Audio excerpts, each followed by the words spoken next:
जय हिंद, वंदे मातरम। मेरे प्यारे दोस्तों, कैसे हो आप सभी लोग और कैसी चल रही है आप लोग की बोर्ड एग्जाम की तैयारी। दोस्तों, अगर आप भी क्लास 12th में उस साल का बोर्ड एग्जाम देने जा रहे हो और आपको सबसे ज्यादा प्रॉब्लम होता है संस्कृत दिग्दर्शिका में, जो आपको संस्कृत का गद्यांश और पद्यांश दिया जाता है, उसका हिंदी अनुवाद आप नहीं कर पाते हो, तो यह वीडियो आपके लिए होने वाला है। क्योंकि मैंने आप सभी लोगों से कहा था कि मैं सिर्फ 2 वीडियो में आपका कंप्लीट संस्कृत दिग्दर्शिका वन शॉट में खत्म करवा दूंगा, चाहे आपने एक भी चैप्टर नहीं पढ़ा या फिर आपने सारा पढ़ लिया, आप उसका रिवीजन नहीं कर पाए, तो यह वीडियो आपके लिए सबसे ज्यादा इंपॉर्टेंट होने वाला है। वीडियो को अंत तक जरूर देखना, क्योंकि यहाँ से आपके 14 नंबर कंफर्म हो रहे हो। तो चलिए बिना ज्यादा बकवास करते वीडियो को शुरुआत करते हैं। वीडियो को अंत तक जरूर देखना और चैनल को सब्सक्राइब कर देना अगर नए हो तो, और नेक्स्ट पार्ट भी जल्द ही आने वाला है, तो इसलिए बेल आइकन को ऑल पर सेट कर लेना सब्सक्राइब करके। चलिए वीडियो को शुरुआत करते हैं। सबसे पहला जो आपका चैप्टर है मैं आपको बता देता हूँ कितने चैप्टर हैं। तो भोजो सुधारने में पहला चैप्टर, दूसरा संस्कृत भाषा महत्तम, तीसरा आत्मज्ञ सर्वज्ञ और चौथा है जातक कथा। ये 4 चैप्टर हम आज ही खत्म कर देंगे, ठीक है, 1 घंटे के अंदर। उसके बाद में आपका जो अगले वीडियो में जो आएगा 3 चैप्टर आएगा, सुभाषित रत्नानी, महामना मालवीय और पंचशील सिद्धांत। ये 3 हम नेक्स्ट वीडियो में कंप्लीट कर लेंगे। तो चलिए दोस्तों शुरुआत करते हैं अपने सबसे पहले चैप्टर पर, ठीक है, जो है भोजो सौदार्य में। मैं इसको थोड़ा सा छोटा कर देता हूँ ताकि आप सब लोगों को कोई प्रॉब्लम ना हो, अच्छे से दिखाई दे। तो यहाँ पर मैंने हर एक लाइन का अनुवाद भी लिख दिया है, ठीक है, वरना मैं अगर बुक से पढ़ाता तो आपको अच्छे समझ में नहीं आता है, समझ में आ जाता है उसका अनुवाद नहीं मिलता। अब ये यहाँ पर मैंने लिख दिया है, इसका पूरा PDF भी मैं दे दूंगा, तो वहां से लाइन बाय लाइन तुमको मिल जाएगा अनुवाद भी। एक बार खुद से पढ़ लोगे पूरा कंफर्म हो जाएगा। चलो इसको मैं थोड़ा सा छोटा करके यहाँ पर रख देता हूँ, ठीक है, ताकि आप लोगों को कोई दिक्कत ना हो। अब चलिए हम शुरुआत करते हैं अपनी सबसे पहली लाइन से।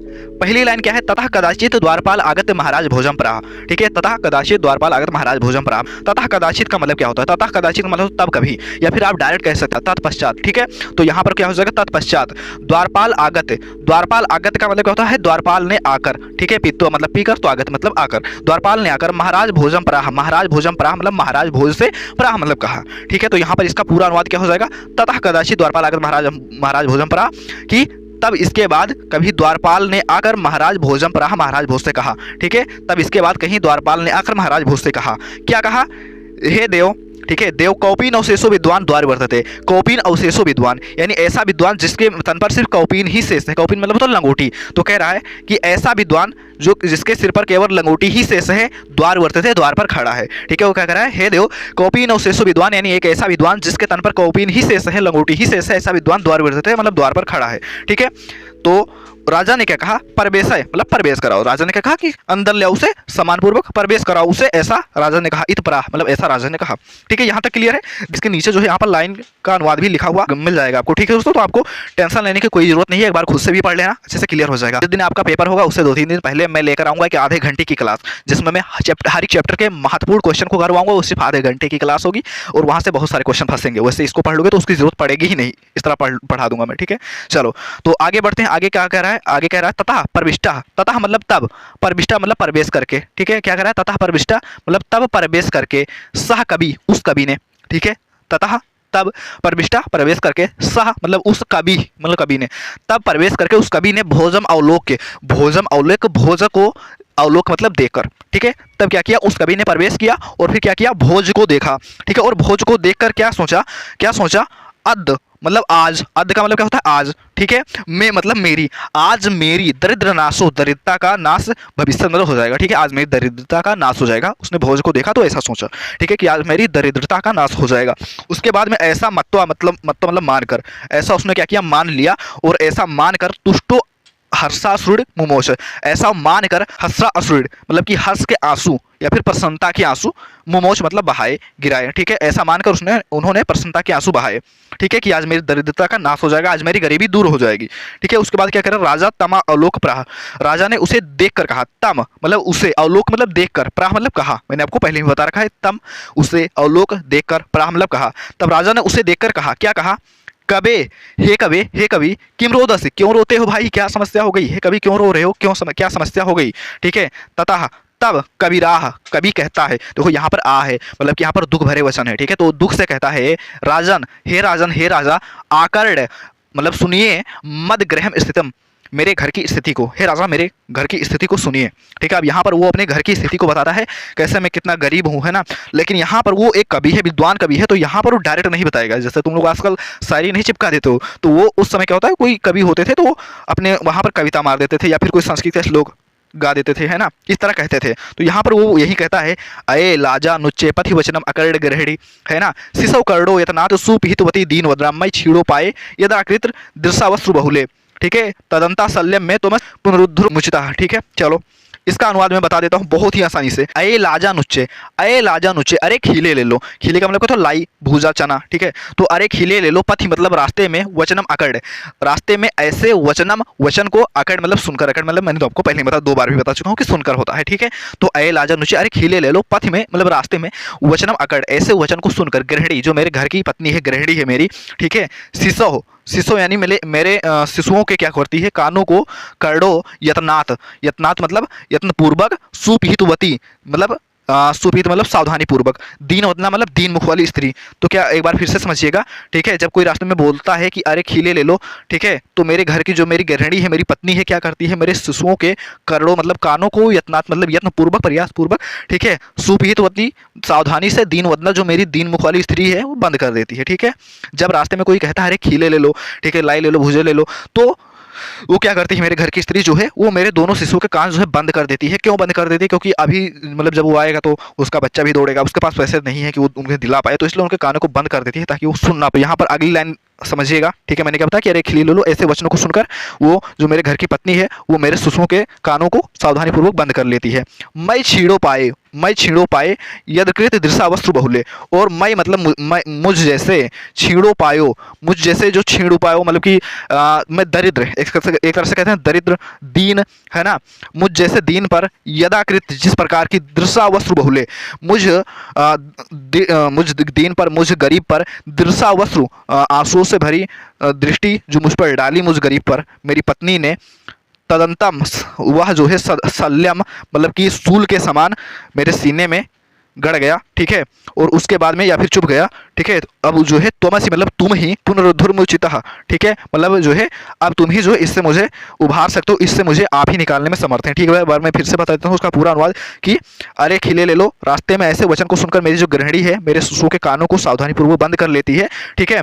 और मैं छीणो पाए मुझ जैसे दीन पर यदकृत दृशा वस्तु बोले, जिस प्रकार की आंसू से मेरी दृष्टि डालती है, ठीक है, वह मेरे सीने में सल्ले मतलब सूल के समान चुभ जाती है, जिससे आप ही निकालने में समर्थ हो, ठीक है। यहाँ तक क्लियर है? अगर समझ में नहीं आता तो भाई 10 से 15 सेकंड पीछे करके देख लो, कोई टाइम वेस्ट नहीं होगा आपको, क्योंकि जो मैं वीडियो बनाता हूँ बहुत ही लिमिटेड होता है, बहुत कम समय में बस सारा कुछ करवा देता हूँ, ठीक है। चलो यहाँ तक क्लियर है, कोई दिक्कत नहीं होगा ना। चलो राजा ने क्या किया, राजा ने शिव इत दूरियन ऐसा कहा, राजा ने शिव कहा, और जो है ऐसा कहते हुए प्रत्येक अक्षर पर लक्षम दत्वा लाख रुपए देकर, प्राह मतलब कहा, प्रत्येक अक्षर पर लाख रुपए देकर कहा, क्या कहा कि त्वरितम तुरंत ही, शीघ्र ही, गच्छ गेहम घर जाओ, तुरंत ही घर जाओ, ठीक है। यहाँ पर आदेशात्मक वाक्य, तो यहाँ पर गच्छ गेहम, ठीक है, तुरंत ही घर जाओ। तद गृहिणी तुम्हारी जो गृहिणी है, तुम्हारी जो पत्नी है, खिन्ना वर्तते दुखी है, ठीक है। तुरंत ही घर जाओ, तुम्हारी पत्नी दुखी है, ठीक है।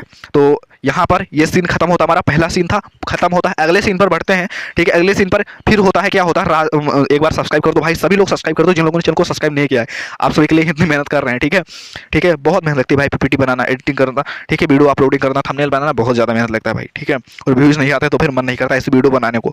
वैसे आपको ऐसी वीडियो बहुत कम ही मिलेंगी यूट्यूब पर, जिसमें आपको संस्कृत दिग्दर्शन पढ़ाया जाएगा एक ही वीडियो में पूरा, ठीक है। चलो, तो वैसे मैं यहाँ पर 2 वीडियो ले रहा हूँ ताकि बोरिंग फील ना हो आपको भी, ठीक है, और मैं भी अच्छे से पढ़ा पाऊँ, ठीक है। और 1-1 घंटे से ज़्यादा की क्लास नहीं होगी भाई, 2 दिन में खत्म हो जाएगा हमारा। आप देखोगे तो प्लेलिस्ट में डाल दूंगा, वहाँ से आप चाहे जब चाहो तब रिवीजन कर सकते हो। 2x पर करके देखोगे ना तो आपको 40 से 50 मिनट में पूरा 1 चैप्टर से लेकर जितना आपका 7-8 चैप्टर पूरा खत्म हो जाएगा, ठीक है भाई। चलो, तो अन्नदा मतलब फिर कभी, या अन्नदा मतलब दूसरे दिन, ठीक है, फिर कभी या दूसरे दिन। भोजा जो भोज थे वो श्री महेश्वरम मतलब महादेव को नमितु मतलब नमस्कार करने के लिए, ध्यान देना, अन्नदा मतलब फिर कभी, भोजा मतलब भोज, फिर कभी भोज जो है महादेव को नमितु मतलब नमस्कार करने के लिए, फिर कभी जो है महाराज भोज जो है शिव को नमस्कार करने के लिए क्या करते हैं, शिवालयम अभ्यगच्छत, शिवालय गए। फिर कभी क्या होता है कि जो भोज हैं वो महादेव को नमस्कार करने के लिए क्या करते हैं, शिवालय जाते हैं, ठीक है। आगे देखो इसका व्याख्या क्या होगा, आगे देखो, तदा मतलब तब, ठीक है, कोई ब्राह्मणा, कोई ब्राह्मण, तब कोई ब्राह्मण जो है राजानम मतलब राजा से, तब कोई ब्राह्मण राजा से शिव सन्निधो प्राह, शिव के समीप कहता है, तब कोई ब्राह्मण जो है राजा से शिव के सन्निधो प्राह, शिव के समीप कहता है, क्या कहता है, ध्यान से समझना, देव, हे देव, अब इसको अच्छे से समझना, यहाँ पर बहुत सारे लोग नहीं समझ पाते हैं, ठीक है, मैं बहुत अच्छे से बता दूंगा, ठीक है, इसको अच्छे से समझना। अर्धदान बेरिड़ा गिरजप अर्धम शिवस अहृतम, ठीक है। अर्धदान बेरिड़ा, दान बेरिड़ा मतलब जो दानों के बेरी हैं, कौन है? विष्णु जी हैं। दानों के बेरी जो विष्णु जी हैं, उन्होंने अर्ध मतलब आधा भाग ले लिया, किसका? शिव का। दानों के बेरी विष्णु ने शिव का आधा भाग ले लिया, ठीक है। और गिरजप अर्धम शिवस अहृतम, और जो आधा भाग था वो गिरजा मतलब पार्वती जी ने, अहृतम मतलब ले लिया, चुरा लिया, ठीक है। तो शिव का आधा भाग विष्णु ने ले लिया और शिव का आधा भाग माता पार्वती ने ले लिया, मतलब चुरा लिया, ठीक है। इस प्रकार क्या हुआ? देवत्थम, देवत्थम मतलब देवलोक में, और जगती तले मतलब पृथ्वी के तल पर, धरातल पर, ठीक है, देवलोक में और पृथ्वी लोक पर मतलब पृथ्वी के तल पर पुरहरा भावे, पुरहरा का अभाव हो गया, मतलब कि भगवान शिव का अभाव होने से क्या हो गया? गंगा सागरम, जो गंगा थी, सागरम सागर में चली गई, ध्यान से समझना, गंगा सागरम गंगा सागर में चली गई। अंबरम शशिकला, और जो शशिकला थी वो अंबर में चली गई, यानी आकाश में चली गई, ठीक है, यानी गंगा सागर में चली गई और चंद्रकला शशिकला आकाश में चली गई, ठीक है। नागाधिपा क्षमातलम, जो नागाधिपा थे, नागों के राज थे, शेषनाग थे, वो क्षमातलम मतलब भूतल में समा गए, ठीक है, जो यानी पृथ्वी के तल में समा गए, जो नागराज थे वो पृथ्वी के तल में समा गए। सर्वज्ञत्वा, सर्वज्ञत्वा सर्वज्ञत्वम अधीश्वरतम, ठीक है। तो सर्वज्ञता और अधीश्वरता, सर्वज्ञता और अधीश्वरता, ठीक है, सर्वज्ञता मतलब सब कुछ जानने का, और अधीश्वरता मतलब कि राज करने का। जो तमम गतत, ठीक है, ये सब आप में चला गया, और माम तो भिक्षाटनम, और मुझ में भिक्षाटन आ गया, ठीक है। जो शिव जी थे, है ना, वो क्या करते थे? मतलब बहुत ज़्यादा ज्ञानी थे, है ना, तो उनका गुण जो है राजा में चला गया। उसके बाद में जो भिक्षाटन था, शिव जी भिक्षा मांगते थे, वो कह रहे हैं वो गुण मुझ में आ गया। इतना इतना अच्छे से प्रशंसा कर रहे हैं ना, जिसे क्या कहते हैं, इसे कहते हैं मक्खन लगाना, है ना। अब सोचो, इस तरह अगर किसी की प्रशंसा कर दोगे, तुम्हारा दोस्त होगा समोसा नहीं खिला देगा, है ना। तो देखो यहाँ पर मैं एक बार फिर से बताता हूँ स्लाइड का पूरा व्याख्या, कि शिव का आधा भाग जो है, शिव का आधा भाग किसने? दानों के बेरी विष्णु ने ले लिया, और आधा भाग पार्वती ने चुरा लिया। इस प्रकार देवलोक में और जगत तल पर भगवान शिव का अभाव होने से गंगा सागरम मतलब गंगा सागर में चली गई, अंबरम शशिकला, और शशिकला अंबरम मतलब आकाश में चली गई। नागाधिपा मात्रम, जो नागराज थे वो भूतल में समा गए, ठीक है। सर्वज्ञता और अधीश्वरता, तो आम मतलब तुम में चली गई, मतलब आप में चली गई, और माम तो भिक्षाटन, और मुझ में जो है भिक्षाटन आ गया, ठीक है। जो भिक्षाटन का गुण था उनका, भिक्षा मांगने का, मुझ में आ गया, ठीक है। तो अब राजा बड़े प्रसन्न हुए, और राजा संतुष्ट हुए, और संतुष्ट होकर तस्मय मतलब उससे प्रत्यक्षरम, प्रत्येक अक्षर पर लक्षम दे दो, फिर से लाख लाख रुपए दे दिए भाई, प्रत्येक अक्षर पर लाख रुपए, है ना, बहुत सारे रुपए हो जाएंगे। तो देखो राजा ने संतुष्ट होकर उसे प्रत्येक अक्षर पर लाख रुपए दे दिया, ठीक है। अन्नदा, अब फिर दूसरे दिन भाई, कभी फिर दूसरे दिन या फिर कभी जो है राजा सम उपस्थिता, राजा जो है सम उपस्थिता मतलब सम उपस्थिताम, ठीक है, मतलब कोई स्त्री है तो उपस्थिताम कह रहे हैं, ठीक है। तो दूसरे दिन राजा सम उपस्थिताम मतलब समान में स्थित, समान में स्थित या बराबर में बैठे हुए, है ना, ठीक, या फिर एक तरह से कहते हैं पास में बैठे हुए, पास में बैठे हुए सीताम प्रा, सीता से कहा, ये वो वाली सीता नहीं, रामायण वाली सीता, एक कवित्री थी सीता, ठीक है। उनको कह रहे हैं कि अन्नदा मतलब फिर कभी राजा ने सम उपस्थिताम सीताम, समान में उपस्थित या फिर बराबर में उपस्थित या फिर पास में उपस्थित सीताम प्रा, सीता से कहा, क्या कहा? हे देवी, ठीक है, देवी प्रभातम वर्णय, हे देवी प्रभात का वर्णन करो, ठीक है। तो सीता प्रा, सीता कहती है। अब यहाँ वो भी एक शायरी बोलेगी, मतलब एक श्लोक बोलेगी, ठीक है। इसको मैं छोटा कर देता हूँ, आप लोगों को दिक्कत हो रहा होगा, ठीक है, तो इसको मैंने छोटा कर दिया है। तब वो कवित्री क्या कहती है? विरल विरला स्थूल अस्तारा कला व्यू सज्जना, ठीक है, मन उ मुने सर्वत्रयो प्रसन्नम भूनभा, ठीक है। विरल विरला, विरल विरला, विरल का मतलब क्या होता है भाई? जो गांव वाले होंगे वो अच्छे से बताएंगे विरल का मतलब क्या होता है। विरल का मतलब क्या होता है बताओ? विरल गजिन याद आया कुछ? तो विरल का मतलब होता है बहुत दूर दूर, है ना, दूर दूर। अच्छा तुम मतलब यहाँ पर तारों के बारे में बात की जा रही है, जो तारे हैं ऐसे बहुत दूर दूर है, ऐसे बहुत दूर दूर है, तो मतलब बहुत कम है, तारे बहुत ही कम है, ठीक है। स्थूल तारा, और जो है कलाव्यू सज्जना, जिस तरह कलयुग में सज्जन, ठीक है। तो आकाश में जो है, आकाश में तारे बहुत कम है, जिस तरह कलयुग में सज्जन, ठीक है। कलयुग में सज्जनों की तरह आकाश में तारे भी बहुत कम है, ठीक है। यहाँ पर इसकी हिंदी भी आपको लिखी मिल जाएगी कि कलयुग में सज्जनों के समान ही कोई कोई बड़े तारे दिखाई दे रहे हैं, मतलब बड़े तारे बहुत ही कम है, ठीक है। मन यू मुने, मन यू मुने, मुनि के मन की तरह, मन यू मुने, मुनि के मन की तरह, ध्यान समझना, मुनि के मन की तरह, सर्वत्रयो, सर्वत्रयो आकाश था वो प्रसन्नम भूनभा, एक तरह से स्वच्छ हो गया है, प्रसन्न हो गया, ठीक है। प्रसन्न होने का, आकाश के संदर्भ में प्रसन्न होने का मतलब स्वच्छ हो गया है, ठीक है। मुनि के मन की तरह, ठीक है, सर्वत्रयो प्रसन्नम भूनभा, सब कुछ जो है स्वच्छ हो गया, आकाश स्वच्छ हो गया है। मुनि के मन की तरह आकाश जो है एकदम स्वच्छ दिखाई दे रहा है, ठीक है। कलयुग में सज्जन बहुत कम दिखाई दे रहे हैं, जैसे कि आकाश में बड़े तारे, ठीक है, कलयुग में सज्जनों के समान जो है आकाश में तारे बहुत कम दिखाई दे रहे हैं, और जो है मुनि के मन की समान जो है आकाश जो है निर्मल हो गया है, स्वच्छ हो गया है। ठीक है, आपसरती, आपसरत मतलब कि दूर होती जा रही है, ध्वांता मतलब अंधेरा, अंधेरा दूर होता जा रहा है।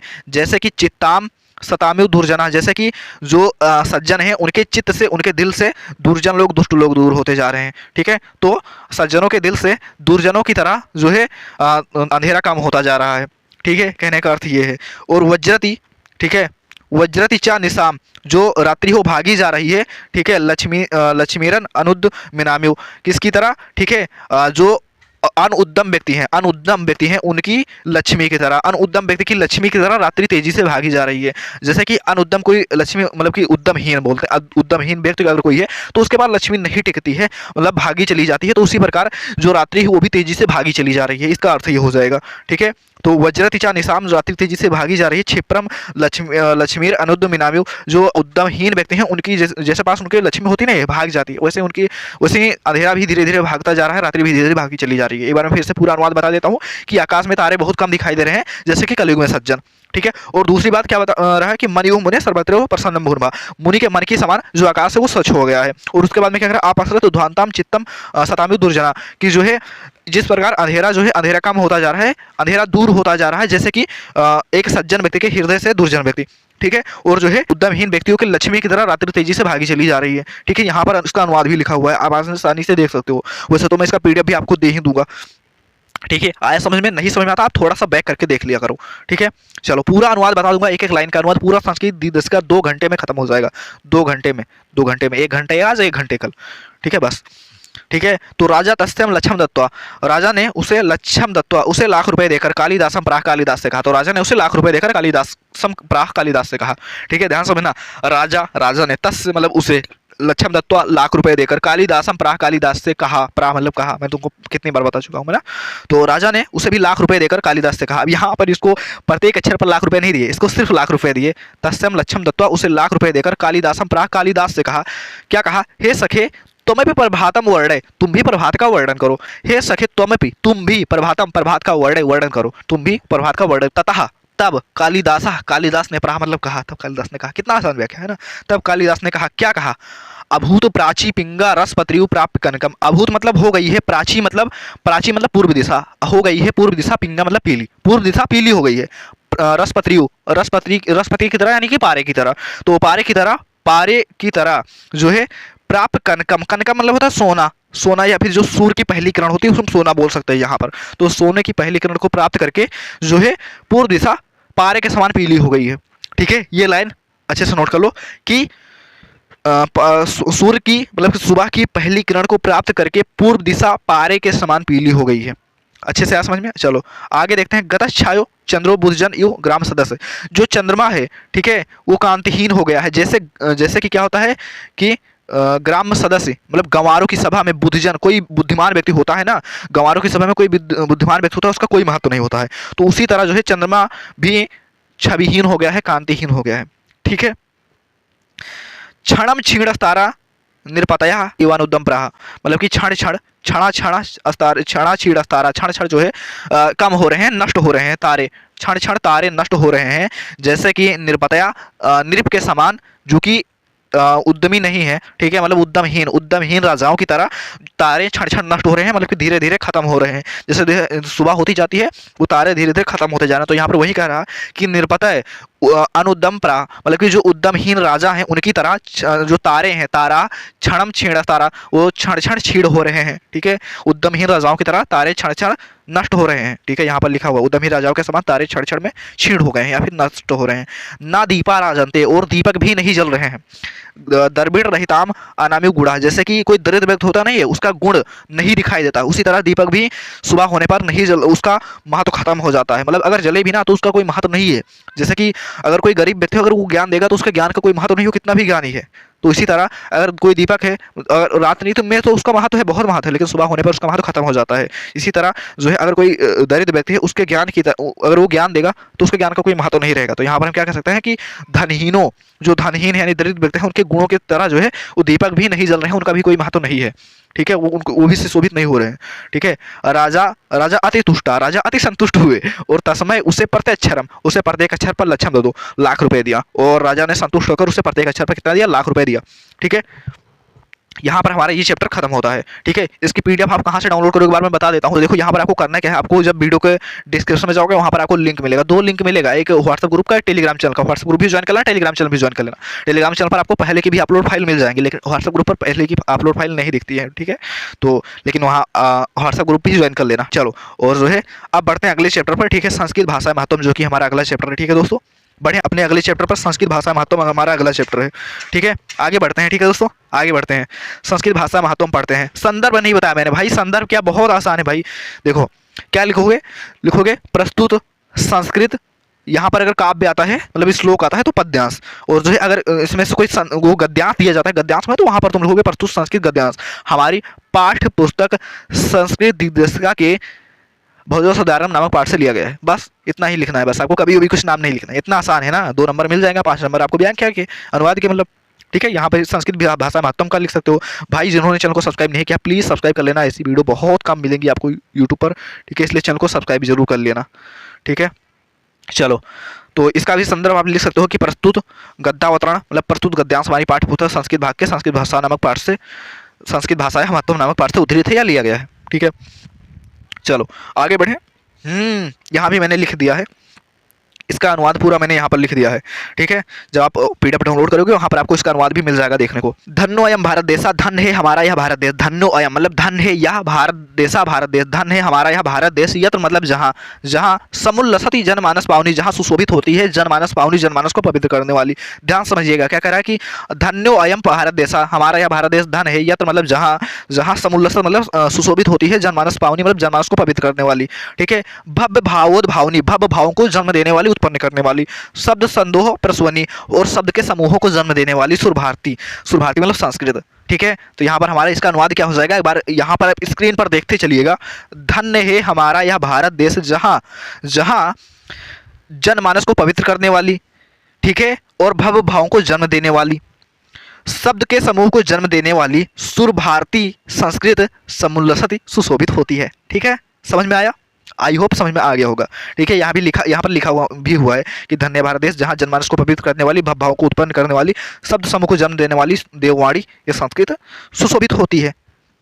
ठीक है, विद्यमान अनेस निखिलेश्व वांग्मयसु, विद्यमान विश्व में जितने भी वांग्मयसु मतलब साहित्यों में, विश्व के सभी साहित्यों में, वांग्मयसु मतलब वांग्मय मतलब साहित्य, अंत में सु लगा हुआ है। ठीक है, तो इसका मतलब होता है मैं। ठीक है, तो पूरे संसार में विद्यमान सभी साहित्यों में, निखिलेश्व वांग्मय, संसार के सभी साहित्यों में, ठीक है, जो हमारा अस्या वांग्मयम, इसका साहित्य सर्वश्रेष्ठ, सबसे श्रेष्ठ है और सुसंपन्न है। ठीक है, तो यहाँ पर क्या हो जाएगा कि एक बार ध्यान से समझना, वर्ड देखते चलना कौन सा अनुवाद में किसका बता रहा हूँ। ठीक है, कि संसार में संपूर्ण विद्यमान सभी साहित्यों में इसका साहित्य सबसे श्रेष्ठ और सुसंपन्न है। ठीक है, आई होप समझ में आ गया होगा। ठीक है, यहाँ पर इसकी हिंदी भी लिखी हुई है। इयमेव भाषा, इयमेव भाषा मतलब यही भाषा, संस्कृत नामना अपि, संस्कृत नामना अपि, संस्कृत नाम से भी, यही भाषा संस्कृत नाम से भी लोके मतलब विश्व में, ठीक है, या फिर लोक में या संसार में प्रथिता अस्ति, प्रसिद्ध है। यही भाषा जो है संस्कृत नाम से भी विश्व में प्रसिद्ध है। ठीक है, यही भाषा, इयमेव भाषा यही भाषा, संस्कृत नामना अपि, संस्कृत नाम से भी लोके प्रथिता अस्ति, विश्व में प्रसिद्ध है। ठीक है, कितना आसान अनुवाद है। ठीक है, आगे बढ़ते हैं। अस्माकम रामायण, जो हमारे रामायण हैं, ठीक है, अस्माकम रामायण, हमारे रामायण, महाभारत आदि ऐतिहासिक ग्रंथ, हमारे रामायण महाभारत आदि ऐतिहासिक ग्रंथ जो है चत्वारो वेदा। ध्यान से मैं फिर से समझा देता हूँ, ये लाइन थोड़ा बड़ा है। ठीक है, अस्माकम रामायण, जो हमारे रामायण हैं, ठीक है, महाभारत आदि ऐतिहासिक ग्रंथ, यहाँ पर संधि हुई है, महाभारत आदि ऐतिहासिक ग्रंथ, हमारे रामायण महाभारत आदि ऐतिहासिक ग्रंथ, चत्वारो वेदा यानी चारों वेद, सर्वा उपनिषदा सभी उपनिषद, और अष्टादश पुराण और 18 पुराण, अन्यानि च महाकाव्य और अन्य भी जो महाकाव्य हैं, नाट्यादीन जो नाटक हैं, अस्यमेव भाषा, इसी भाषा में लिखतान संत लिखे गए हैं। ठीक है, तो यहाँ पर हमारा क्या हो जाएगा, हमारे रामायण महाभारत आदि ऐतिहासिक ग्रंथ, चत्वारो वेद मतलब चारों वेद, सभी उपनिषद और 18 पुराण, अन्य और भी महाकाव्य और नाटक इसी भाषा में लिखतान संत लिखे गए हैं। ठीक है, आई होप क्लियर है ना, यहाँ तक क्लियर होगा ना। ये हमारे एक बार फिर से बताता हूँ, हमारे रामायण, महाभारत आदि ऐतिहासिक ग्रंथ, चारों वेद, सभी उपनिषद, 18 पुराण और अन्य भी महाकाव्य और नाटक इसी भाषा में लिखितांशंत मतलब लिखे गए हैं। ठीक है, क्लियर है। चलो आगे बढ़ते हैं। यमेव भाषा, यही यह भाषा सर्वासाम आर्य भाषाणाम, यही भाषा सभी आर्य भाषाओं की जननीत मन्यते जननी मानी जाती है। यही भाषा सभी आर्य भाषाओं की जननी मानी जाती है। ऐसा भाषा तत्व विद्वी, ऐसा भाषा तत्व के वैज्ञानिक मानते हैं। ठीक है, जो भाषा तत्व के वैज्ञानिक है उस इसे यह संस्कृत सभी आर्य भाषाओं की जननी मानते हैं। ठीक है, संस्कृतम संस्कृतस्य गौरवम, संस्कृत के गौरव को और इसके जो है बहुविध ज्ञानाश्रयत्वम, संस्कृत का गौरव और इसके विभिन्न प्रकार के ज्ञान की आश्रय और व्यापकता जो है कस्या नाचा, ठीक है, नहीं है कश्याप दृष्टेर विषया, किसी की दृष्टि से छुपी हुई। जो संस्कृत का गौरव है ना, इसके विभिन्न प्रकार के, इसमें विभिन्न प्रकार के ज्ञान के आश्रय का होना, ये किसी के दृष्टि से छुपी हुई नहीं है, किसी की दृष्टि से ओझल नहीं है। ठीक है, संस्कृतस्य गौरवम गौरवमेव, संस्कृत को गौरव को ही दृष्टपथ मानिए, दृष्टि में रखकर या फिर ध्यान में रखकर, संस्कृत के गौरव को ध्यान में रखकर जो संयुक्तम, सही ही कहा है। किसने कहा है? आचार्य परवरण दंडिना, आचार्य परवरी दंडी ने। ठीक है, आचार्य परवरण दंडी ने संस्कृत के गौरव को ध्यान में रखकर सही ही कहा है। क्या कहा है? संस्कृत नाम देवी वाग्ना ख्याता महर्षि भी, जो महर्षि भी हैं, महर्षि लोग हैं, वैज्ञानिक लोग हैं, उन्होंने संस्कृत नाम को देववाणी कहा है, देवताओं की वाणी कहा है। ठीक है, क्योंकि जो है संस्कृत से साहित्यम सरस, संस्कृत का साहित्य जो है सरस है। यहाँ से क्या कह रहा है कि संस्कृत से साहित्यम सरसम, संस्कृत का साहित्य सरस है, व्याकरण च सुनिश्चितम, जो इसका व्याकरण हो सुनिश्चित है, संस्कृत का साहित्य सरस है, व्याकरण सुनिश्चित है। ठीक है, तस् गद्य पद्य, उसके गद्य में और चा लगा हुआ है और पद्य में, उसके गद्य में और पद्य में लालित्यम लालिनता है, भावबोध सामर्थ्य, भावबोध की सामर्थ्यता है। ठीक है, अद्वितीय श्रुति माधुर, और यहाँ पर अद्वितीय श्रुति माधुर भी, श्रुति की मधुरता भी विद्यमान है। ठीक है, मैं फिर से बता देता हूँ कि संस्कृत के गौरव को ध्यान में रखकर ही आचार्य परवरण दंडी ने सही ही कहा है कि संस्कृत जो है देवताओं की वाणी कही गई है महर्षियों के द्वारा। संस्कृत का साहित्य सरस है, व्याकरण सुनिश्चित है, और जो है उसके गद्य और पद में लालीनता है, भावबोध की सामर्थ्यता है, और यहाँ पर जो है इसमें अद्वितीय श्रुति की मधुरता है। ठीक है, क्लियर है।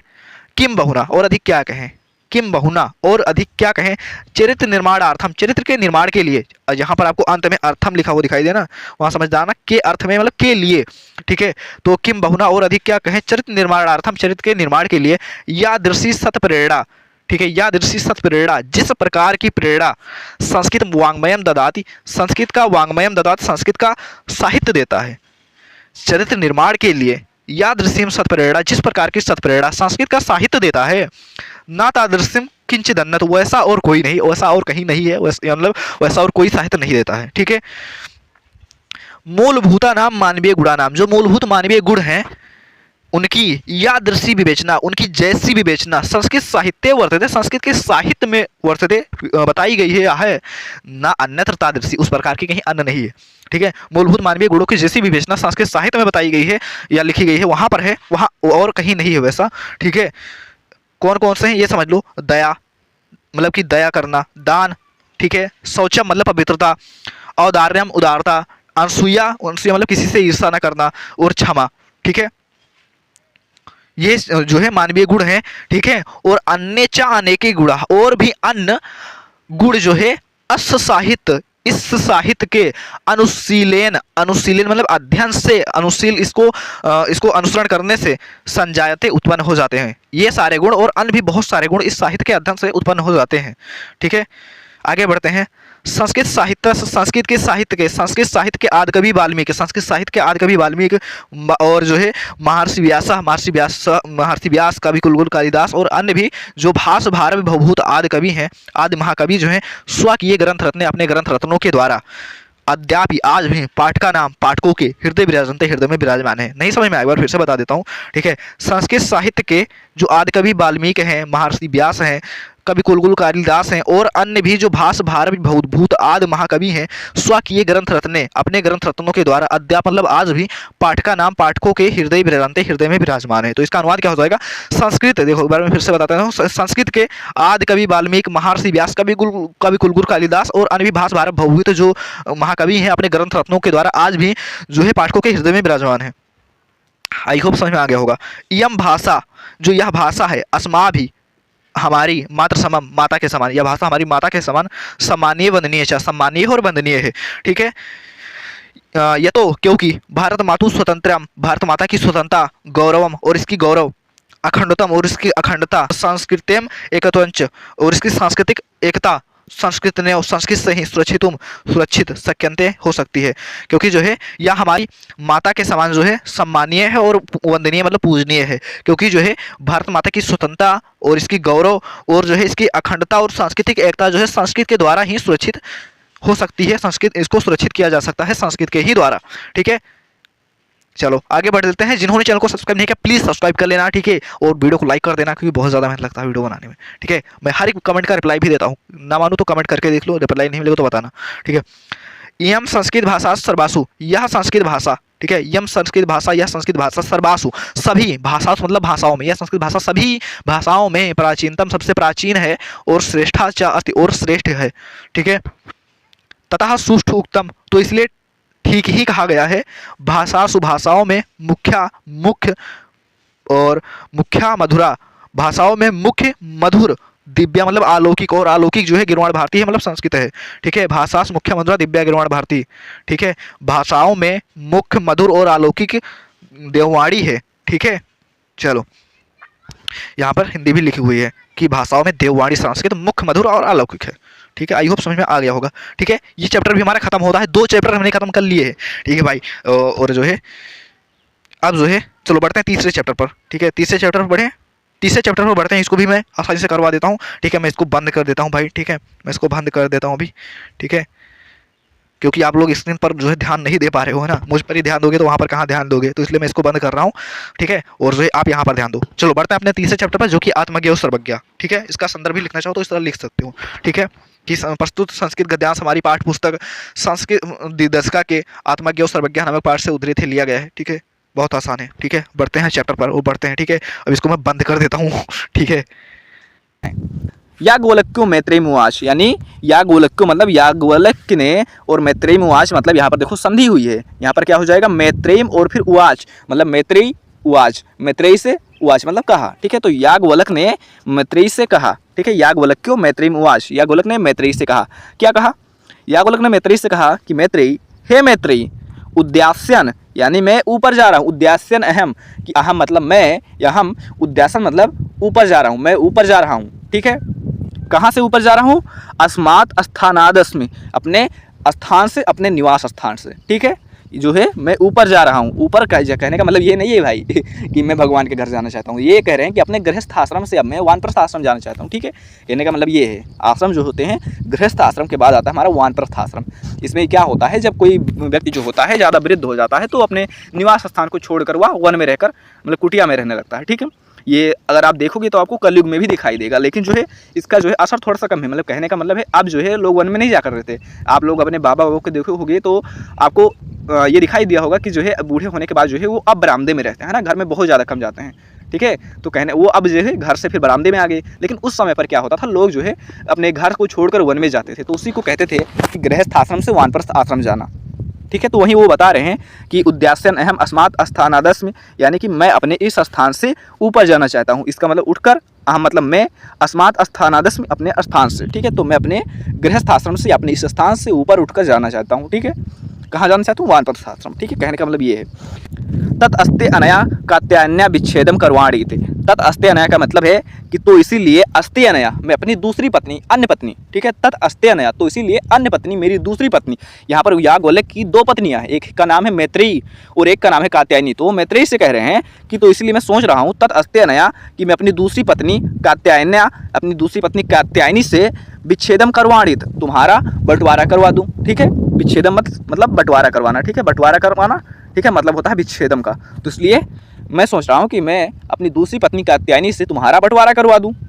ठीक है, तब मैत्रेयी क्या कहती हैं, मैत्रेयी उवाच, कि मैत्रेयी ने उवाच मतलब कहा, तब मैत्रेयी ने कहा, यदीयम कि यदि, यदीयम मतलब कि यदि, सर्वा पृथ्वी की सारी पृथ्वी, वित्तेन पूर्णा स्यात्, वित्तेन मतलब धन से, वित्तेन मतलब क्या होगा, धन से, पूर्णा मतलब क्या होगा, पूर्ण ठीक है, पूर्ण स्यात् मतलब हो जाए, ठीक है, स्यात् मतलब हो जाए, कि यद पूरी पृथ्वी धन से पूर्ण हो जाए, ठीक है, फिर से समझ लो, यदीयम, यद सर्व मतलब सभी या पूरी पृथ्वी, ठीक है, वित्तेन पूर्णा स्यात्, वित्तेन मतलब धन से, पूर्णा स्यात् मतलब पूरी हो जाए, भर जाए, यद पूरी पृथ्वी धन से भर जाए, तत् किम यानी तो क्या, तेन अहम मृता स्यामत, तो क्या मैं उससे अमर हो जाऊंगी, समझ लो इसको, तत् की मतलब तो क्या, तेन अहम मृता मैं उससे अमर, स्यामत मतलब हो जाऊंगी, तो क्या मैं उससे अमर हो जाऊंगी, अगर पूरी पृथ्वी धन से भर जाए तो क्या मैं उससे अमर हो जाऊंगी। तब याज्ञवल्क्य बोलते हैं कि नेति, याज्ञवल्क्य ने क्या कहा, याज्ञवल्क्य उवाच नेति, यानी याज्ञवल्क्य ने उवाच मतलब कहा, उवाच मतलब क्या होगा, कहा, नेति मतलब नहीं, याज्ञवल्क्य ने क्या कहा, नहीं, ऐसा कोई बात नहीं है कि अगर पूरी पृथ्वी जो है धन से भर जाएगी, धन से पूर्ण हो जाएगी तो तुम अमर हो जाओगी, ठीक है। बस हाँ ऐसा है कि यथेव उपकारावताम, कि जैसा यथेव उपकारावताम जीवनम, कि जैसा साधन संपन्न लोगों का जीवन होता है, ठीक है, यथेव उपकारावताम जीवन, कि जैसा साधन संपन्न लोगों का जीवन होता है, तथेव ते जीवनम स्यात्, तथेव मतलब वैसा ही, ते मतलब तुम्हारा भी जीवन, जीवन स्यात् मतलब हो जाएगा, ठीक है, वैसा तुम्हारा भी जीवन हो जाएगा, ठीक है। हाँ, इससे तुम अमर नहीं होगी, बस ऐसा है कि यथेव उपकारावताम जीवनम, यानी जैसा दूसरों का जीवन है, साधारण संपन्न लोगों का जीवन है, तथेव ते जीवनम स्यात्, वैसा तुम्हारा भी जीवन हो जाएगा। क्या और क्या बोलते हैं कि अमृत तत्व तू नासस्ति वित्तेन इति, अमृत तत्व की तो धन से कोई उम्मीद नहीं है, धन से कोई भी संबंध नहीं है, ठीक है। अमृत तत्व मतलब कि अमरता का ना अस्ति, नासस्ति मतलब कि आशा नहीं है, वित्तेनित धन से, ठीक है, यानी अमरता का धन से कोई आशा नहीं है, अमरता की धन से उम्मीद नहीं है, धन से तुम अमर नहीं हो सकती, ठीक है। बस जैसे साधन संपन्न लोगों का जीवन होता है वैसा जीवन तुम्हारा भी हो जाएगा, ठीक है। सा मैत्रेयी उवाच, तो उस मैत्रेयी ने कहा, सा मैत्रेयी, उस मैत्रेयी उवाच मतलब कहा, तो उस मैत्रेयी ने क्या कहा, एनाहम ना मृता स्याम, एनाहम मतलब जिससे, जिस वस्तु से, एनाहम मतलब जिस वस्तु से, ना मृता यहाँ पर संधि हुई है, ना प्लस अमृता, यानी कि मैं अमरता को प्रदान नहीं करूंगी, मैं अमर नहीं होऊंगी, श्याम मतलब होंगी, ठीक है। तो जिससे एनाहम मतलब जिससे, ना मृता श्याम मैं अमर नहीं होऊंगी, उसके आगे क्या बोल रहे हैं, किम हम तेन कुर्याम, उसका मैं क्या करूंगी, ठीक है उसका मैं क्या करूंगी। अब बात तो बड़ी बकवास लग रही होगी कि कोई किसी को आप धन दे रहे हो और जो है वो बोल रहा है कि जिससे मैं अमर नहीं होंगी उसका क्या करूंगी। हाँ, लेकिन उस टाइम पर क्या ही होता था, ये सब धन मतलब कि जंगल में रह रहे हैं, बढ़िया खाने को भिक्षा मिल जा रही है, ठीक है, वस्त्र भी मिल जा रहे हैं पूजा पाठ करने में, तो जो है ज़रूरत नहीं पड़ती थी उतनी ज़्यादा, ठीक है। तो इसलिए वो बोलती हैं कि जो है मैं जिस धन से मैं अमर नहीं होंगी उसका मैं क्या करूँगी, ठीक है। और फिर क्या बोलती हैं कि यदेव भगवान, कि यद भगवान मतलब ये हे भगवान, यदि, ठीक है, केवलम अमृत तत्व साधनम, यहाँ पर संधि हुई है देखो, केवलम अमृत तत्व साधनम की जानात, यानी अगर आप केवल कोई अमृत तत्व का साधन जानते हो, केवल अमृत तत्व साधन जानात, अगर कोई आप सिर्फ अमृत तत्व का साधन जानते हो, तदेव में ब्रूहि, तो वह मुझे बताओ, ठीक है, ब्रूहि मतलब बताओ या मुझसे कहो, ठीक है, कहो, ठीक है, तो वह मुझसे कहो, तदेव में मतलब मुझसे कहो, ठीक है, तो वह मुझसे कहो। अगर तुम कोई अमरता का साधन जानते हो, धन मुझे नहीं चाहिए, अगर तुम कोई अमरता का साधन जानते हो तो मुझसे वो बताओ, ठीक है। तब याज्ञवल्क्य ने क्या कहा, याज्ञवल्क्य उवाच, याज्ञवल्क्य उवाच, ये उवाच मतलब कहा है, तो याज्ञवल्क्य ने क्या कहा, आगे देखो क्या कहा, कहा कि प्रिया, हे प्रिया, ना सती, तुम मेरी प्रिय पत्नी हो, ठीक है, तुम प्रिया भाष से, तुम प्रिय बोल भी रही हो, भाष से मतलब बोलना, ठीक है, भाष से मतलब बोल रही हो, ठीक है, तो क्या हो जाएगा कि तुम मेरी प्रिय हो और तुम प्रिय बोल भी रही हो, ठीक है। ए उपविश, ए मतलब आओ, ए मतलब आओ, आ जाओ, उपविश मतलब बैठो, उपविश मतलब बैठो, आओ बैठो, ठीक है।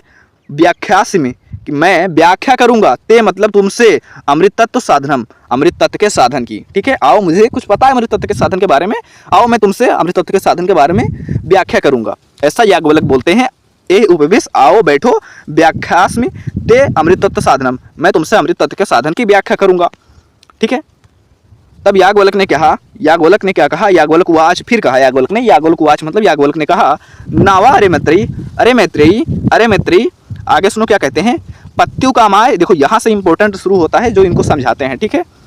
पत्यु कामाय पति प्रियो न भवति, यानी कि पति की कामना के लिए पति प्रिय नहीं होता है।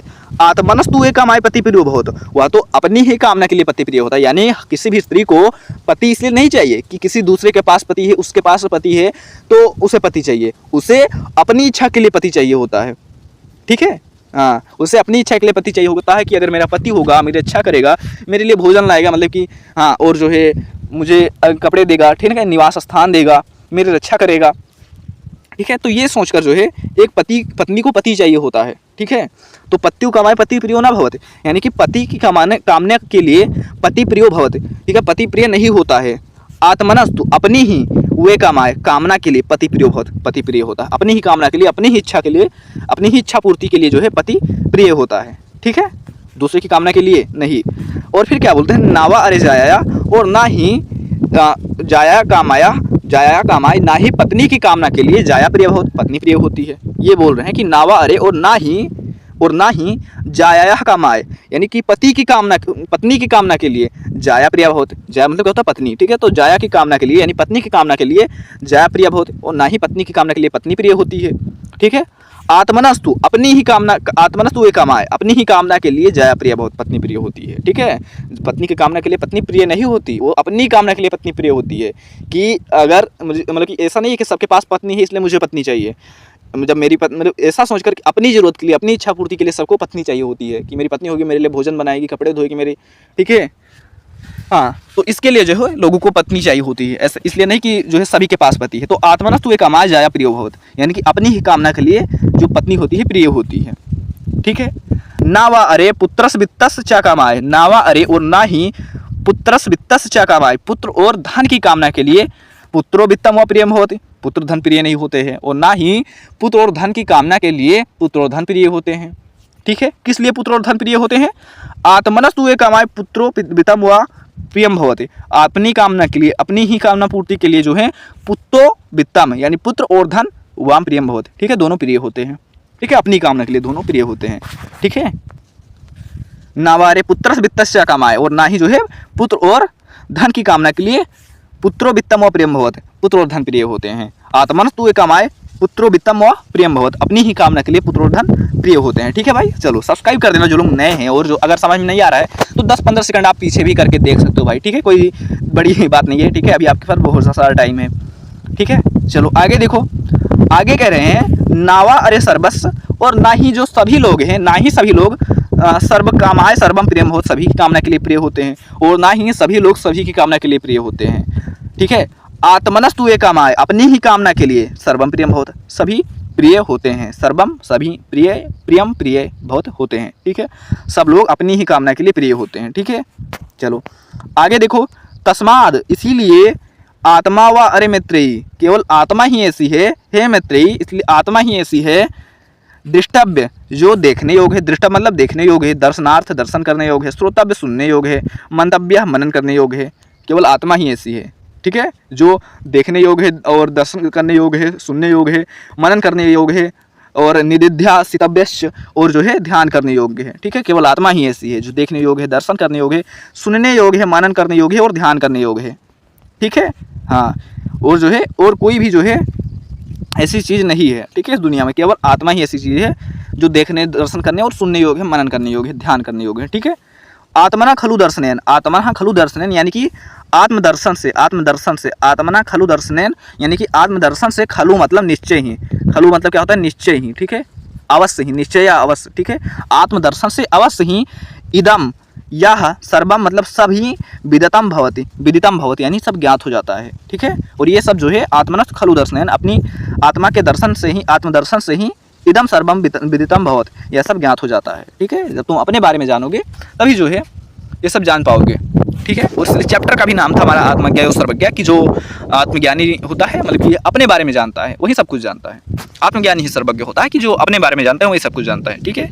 और आत्मदर्शन से ही जो होता है सब कुछ जो है आप जान जाओगे, आत्मदर्शन से ही सब ज्ञात हो जाता है। तो इस तरह जो हमारा तीसरा चैप्टर भी बहुत आसानी से हो गया, हमने पूरे चैप्टर का अनुवाद हमने देख लिया बहुत ही आसानी से। अब चलिए बढ़ते हैं अपने अगले चैप्टर पर जो कि हमारा जातक का था, लेकिन उस पर बढ़ने से पहले चैनल को सब्सक्राइब जरूर कर देना, एक बार वीडियो को पॉज करो, चैनल को सब्सक्राइब कर दो, क्योंकि ऐसे ही और भी बहुत सारे तगड़े कंटेंट आना अभी बाकी हैं, ठीक है। और इस वाले वीडियो को तो अंत तक जरूर ही देखना, अभी 10 से 15 मिनट और भी लगेगा, लेकिन आपका 14 नंबर एकदम कन्फर्म हो जाएगा, ठीक है। तो चलिए दोस्तों बढ़ते हैं अपने अगले चैप्टर पर जो कि है जातक कथा। ये जो है संस्कृत दिग्दर्शिका का ना चौथा चैप्टर है, और इसमें जो है 2 पार्ट है, एक है उलूक जातकम और दूसरा है नृत्य जातकम। जो हमारा उल्लू की जातकम है ना, उसमें एक उल्लू की कहानी, और जो नृत्य जातकम है उसमें हमारा एक मोर की कहानी है। ठीक है, दोनों को ही हम बारी बारी से देखेंगे। तो चलिए बढ़ते हैं अपने सबसे पहले पार्ट पर, जो कि है उल्लू की जातकम। शुरू करते हैं। अगर आप संदर्भ लिखना चाहें तो संदर्भ भी लिख सकते हैं। कैसे लिखेंगे संदर्भ? आप लिखेंगे प्रस्तुत गद्यांश हमारी पाठ्य पुस्तक संस्कृत के जातक कथा नामक पाठ के उल्लू की जातकम नामक शीर्षक से अवतरित है। तो देखो, अगर तुम इतना नहीं लिखना चाहते, इतना लंबा, तुम इस तरह भी लिख सकते हो, प्रस्तुत गद्यांश हमारी पाठ्य पुस्तक संस्कृत दिग्दर्शिका के जातक कथा नामक शीर्षक से लिया गया है, जातक कथा नामक पाठ से लिया गया है। डायरेक्ट ये भी लिख सकते हो। ठीक है, ये लिख दोगे, आसान रहेगा। तो देखो, चाहे तुम्हें उल्लू जातकम की कहानी आए, चाहे नृत्य जातकम की कहानी आए, तुम अगर ये लिख दोगे, दोनों में काम चल जाएगा, है ना। प्रस्तुत गद्यांश हमारी पाठ्य पुस्तक संस्कृत के जातक कथा नामक शीर्षक से उद्धृत है। चलो अब हम समझते हैं। यहाँ से देखो, मैंने जो है ऊपर जो है यहाँ पर लिख दिया है आपका जो बुक का लाइन है, और नीचे मैंने उसका अनुवाद भी लिख दिया है। ठीक है, ताकि जब मैं आपको इसका पीडीएफ दूं तो आपको कोई दिक्कत ना हो कि इसकी हिंदी क्या होगी, इसकी हिंदी क्या होगी। वैसे तो मैं समझा ही दूंगा, लेकिन बाय द वे अगर आप भूल जाओ तो उसकी हिंदी यहाँ पर नीचे लिखी हुई है। ठीक है, चलिए शुरू करते हैं। अतीते प्रथम कल्पे जनाः एकभिरूपम सौभाग्य प्राप्तम सर्व कार्य पूर्ण पुरुषम राजानम कुर्वन्। ठीक है, चलो अब इसकी हिंदी समझो। अतीते प्रथम कल्पे, अतीते मतलब होता है प्राचीन काल में, अतीते मतलब क्या होता है प्राचीन काल में, और प्रथम कल्पे का मतलब होता है प्रथम कल्प में। तो अतीत काल के प्रथम कल्प में जना मतलब क्या होता है आदमी, जन मतलब होता है एक आदमी, और जना मतलब होता है बहुत आदमी। ठीक है, तो अतीत के प्रथम कल्प में जना मतलब लोगों ने एक अभिरूपम, एक जो है अभिरूपम यानी एक सुंदर, ठीक है, सौभाग्य प्राप्तम और एक सौभाग्यशाली, और जो है सर्वकारी परिपूर्ण, और जो है सभी कार्य से परिपूर्ण, सभी गुणों से परिपूर्ण पुरुषम, पुरुष को राजानम कुर्वन्, राजा चुना। ठीक है, तो इसकी हमारी हिंदी क्या हो जाएगी कि प्राचीन समय के प्रथम कल्प में लोगों ने एक अभिरूपम यानी एक सुंदर और एक सौभाग्य प्राप्त और जो है सभी गुणों से परिपूर्ण पुरुष को राजा चुना। ठीक है, क्लियर है ना। यहाँ पर हिंदी भी इसकी लिखी हुई आपको मिल जाएगी। प्राचीन काल के प्रथम कल्प में लोगों ने एक सुंदर सौभाग्यशाली और एक समग्र आकृति से परिपूर्ण पुरुष को राजा बनाया। ठीक है, आदमियों ने जो है सभी गुणों से परिपूर्ण और जो है एक सौभाग्यशाली आदमी को चुना और उन्होंने राजा बना दिया। अब हुआ क्या, अब इसके सारे आगे समझो। हुआ क्या, चतुष्पदा जो चार पैरों वाले थे, चार पैरों वाले में कौन आता है आपका, जानवर आते हैं ना। तो जो जानवर थे यानी चतुष्पद थे, है ना, चतुष्पदा मतलब बहुत सारे जानवर थे। तो उन्होंने भी आप मतलब उन्होंने भी सन्निपत मतलब इकट्ठे होकर, सन्निपत मतलब इकट्ठा होकर, ठीक है, क्या किया, ये इकट्ठा हुए। ठीक है, सन्निपत मतलब इकट्ठा होकर। ठीक है, तो चार पैरों वालों ने भी इकट्ठा होकर एकम सिंघम, एक सिंह को यानी एक शेर को राजानम कुर्वन्, राजा बना दिया भैया, राजा कर दिया, है ना, उसको राजा चुन लिया। ठीक है, तो चार पैरों वालों ने भी क्या किया, इकट्ठे होकर एक सिंह को, एक शेर को जो है राजा बना दिया। ठीक है, अब इसके बाद क्या हुआ, आदमियों ने राजा बना दिया, जानवरों ने भी राजा बना दिया अपना। तो इसके बाद क्या हुआ, अब बारी आई पक्षियों की। तथा तब जो है उसके बाद शकुनी गड़ा, शकुनी मतलब होता है पक्षी, शकुनी गड़ा मतलब पक्षीगण। ठीक है, यानी पक्षियों का समूह। उसके बाद जो पक्षियों का समूह था उन्होंने भी क्या किया, हिमवत प्रदेश से, हिमालय प्रदेश में एक कस्मिन पाषाणे सन्निपत, एक कस्मिन यानी एक पाषाणे मतलब होता है पत्थर पर, पत्थर पर जो है सन्निपत मतलब इकट्ठे होकर उसके बाद में क्या कहा ये समझो। ठीक है, उसके बाद क्या हुआ, तब जो है शकुनीगढ़ जो थे पक्षी लोग थे उन्होंने भी हिमवत प्रदेश यानी हिमालय प्रदेश में एक अस्मिन पाषाणे यानी एक पत्थर पर जो है सन्निपत मतलब इकट्ठे होकर क्या कहा, मनुष्येषु राजा प्रज्ञाते, यानी कि मनुष्यों मतलब मनुष्यों में राजा प्रज्ञायते मतलब जाना जाता है, यानी मनुष्यों में राजा जाना जाता है। और जो है तथा चतुष्पदेश, और जो है चतुष्पदेश यानी जानवरों में भी, ठीक है, और जो है जानवरों में भी राजा जाना जाता है। अस्माकम पुनरंतरे राजा न अस्ति, और हमारे बीच में कोई राजा नहीं है ना। अस्माकम मतलब होता हमारे, ठीक है, पुनरंतरे मतलब बीच में राजा न अस्ति नहीं है ना। मनुष्यों में भी राजा है और जो है जानवरों में भी राजा है, लेकिन हमारे बीच कोई राजा नहीं है। अस्माकम पुनरंतरे राजा नास्ति, और हमारे बीच जो है कोई राजा नहीं है। ठीक है, अब ये तो भैया बहुत बड़ी समस्या है। अब जब राजा नहीं होगा तो क्या होगा, राजा नहीं होगा तो राजा के बिना प्रज्ञा के रहना जो है एक तरह से उचित नहीं है। ठीक है, तो यही जो है पक्षियों ने भी सोचा, क्या सोचा, अराजको वासो राजा ना वर्तते, और अराजको यानी बिना राजा के, अराजको मतलब बिना राजा के, वासो मतलब रहना, राम नाम न वर्तते, नाम न वर्तते मतलब कोई पहचान नहीं है या बोले तो उचित नहीं है। ठीक है, तो बिना राजा के रहना ये उचित बात नहीं है। एको राजस्थाने स्थापितव्य, यानी एक जो है राजा हमें भी जो है स्थापित करना चाहिए यानी कि चुनना चाहिए। ठीक है, तो हम लोगों को भी जो है एक राजा चुनना चाहिए। ठीक है, आगे देखो, अथ मतलब इस प्रकार, ते मतलब उन्होंने मतलब कौन, पक्षी लोग। ठीक है, तो इस प्रकार जो है जो पक्षी लोग थे परस्परम अवलोकयंता, परस्पर जो है एक दूसरे को देखा। ठीक है, पक्षियों ने क्या किया, एक दूसरे को देखा और उसके बाद जो है एकम उलूकम और फिर एक उल्लू को दृष्टवा मतलब देखकर क्या कहा, अयम नो रोचते, या हमें पसंद है। ठीक है, उसके बाद क्या हुआ, उन्हें राजा चुनने के लिए सभी लोग एक दूसरे की तरफ देखने लगे कि किसको राजा चुना जाए। ठीक है, तो उसके बाद उन्होंने क्या किया, सभी लोगों ने एक उल्लू को चुना और कहा हमें यह पसंद है। अच्छा सोचो, सभी लोगों ने उल्लू को क्यों चुना होगा, क्योंकि जो है देखो उसमें आपस में मतभेद है ना, कि मैं तुमसे ज्यादा गुणवान हूं ऐसा है, और कोई खुद को बोल नहीं सकता कि हाँ मुझको राजा बना दो, है ना। तो इस और जो है किसी और को तो चुन नहीं सकता, है ना, जो उसके बराबरी का हो, तो इसीलिए उन्होंने उल्लू को राजा चुना। ठीक है, तो उन्होंने क्या कहा, उल्लू को देखकर क्या कहा कि यह हमको पसंद है, यानी यह हमको अच्छा लगता है। ठीक है, आगे देखो, उसके बाद क्या हुआ, अथेका यानी इसके बाद शकुनी मतलब एक पक्षी उठा और सर्वेशाम यानी सभी का जो है मध्य आदर्श ग्रहणार्थ, सभी लोगों के मध्य जो है उनका मत जानने के लिए त्रिकृत्व आस्त्रावयत यानी 3 बार जो है घोषणा की। क्या बोला कि भैया उल्लू राजा होगा, उल्लू राजा होगा। तो उसमें से क्या हुआ कि एक पक्षी उठा और जो है क्या बोला, उसने सभी लोगों का मत जानने के लिए 3 बार बोला कि उल्लू राजा होगा, उल्लू राजा होगा, ऐसा जो उन्होंने 3 बार जो है घोषणा किया। ठीक है, तो जो है उसके बाद क्या हुआ, ततः यानी तब जो है एक काका जो एक कौआ था उत्थाय मतलब उठकर क्या कहा, तिष्ठतावत बैठ जाओ। तो उसी में से एक कौआ उठकर बोला तिष्ठतावत बैठ जाओ, यानी कि ठीक है, जो पक्षी खड़ा हुआ था बोलने के लिए कि उल्लू राजा होगा, उल्लू राजा होगा, बोल रहा था, घोषणा कर रहा था, उसको बोला कि बैठ जाओ बदतमीज। ठीक है, और उसके बाद क्या बोला, अस्य यानी इसका, ए तस्मिन इस समय, राजाभिषेक काले राजाभिषेक के समय यानी राजाभिषेक के समय, एवं रूपम मुखम इस तरह का मुख है। पहले तुम देखो उसने क्या कहा, पहले तुम तो इसका मुख देखो, अस्य जो है इसका, ए तस्मिन इस समय, राजाभिषेक काले राजाभिषेक के समय, एवं रूपम मुखम इस तरह का मुख है। तो सोचो जब क्रुद्धस्य चा जब क्रोधित होगा, कीदृशम भविष्यते तो किस प्रकार का होगा, है ना। अब उन्होंने एक कौवा खड़ा हुआ बोला कि बैठ जाओ, उसके बाद में क्या बोला कि तुम लोग इसका मुख देखो, पहले इसका मुख जो है, अभी इसका मुख जो है राजाभिषेक के समय ऐसा लगता है। तो सोचो क्रोधित होने पर इसका मुख कैसा होगा, क्रोधस्य चा कीदृशम भविष्यते, तो जब यह क्रोधित होगा तब इसका मुख कैसा होगा। अनेन ही क्रुद्धेन यानी कि इसके क्रोधित होने पर और जो है अवलोकिता क्रोधित होकर देखने पर जो है हम लोग क्या होंगे, वयम यानी हम सब जो है तप्त कड़ाहे एक जलती हुई कड़ाही में प्रक्षिप्त तिल की भात जो है हम लोग जो है उतत्र तनेव दंडश्यामा हम लोग जो है भून दिए जाएंगे। ठीक है, तो हम लोग जब देखो अभी तो इसका मुख ऐसा है राजाभिषेक के समय, अभी ही देखो इसका मुख कैसे लग रहा है, लेकिन जब यह क्रोधित होगा तब इसका मुख कैसे होगा, तब तो जब ये क्रोधित होगा हम लोग जो है तप्त कड़ाही यानी जलती हुई कड़ाही में प्रक्षिप्त तिला यानी जलती हुई मतलब तिल की तरह जो है हम सभी लोग जो है जल जाएंगे। ठीक है, वहीं पर भून जाएंगे। ठीक है, तो इसलिए हमको ऐसा राजा नहीं चाहिए, हम लोग को ऐसा राजा नहीं चुनना चाहिए। वो चाहता ही नहीं कि वो राजा बने, तो इसलिए बोल रहा है। ठीक है, वो तुमने देखा होगा उल्लू का मुख कैसा होता है ना। ठीक है, आगे देखो, ईदृशो राजा इस प्रकार का राजा महम न रोचते हमें नहीं पसंद है, भैया हमको इस प्रकार का राजा नहीं चाहिए, इस प्रकार का राजा हमें नहीं पसंद है।